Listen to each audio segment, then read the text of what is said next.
تو نگام کنی بخندم، ای دور چشات بگردم، ناز و عداد و قربون توی دوای دردم. آره اینه یه تیک ماهی به عجب چشایی، اینقدر خوبی جز عشق نمونده دیگه راهی.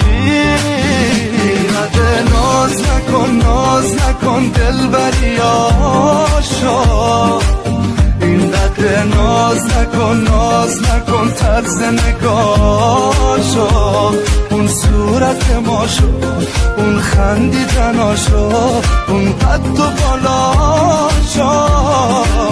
اینقدر ناز نکن دلبری آشا، اینقدر ناز نکن طرز نگاشو، اون صورت ماشو.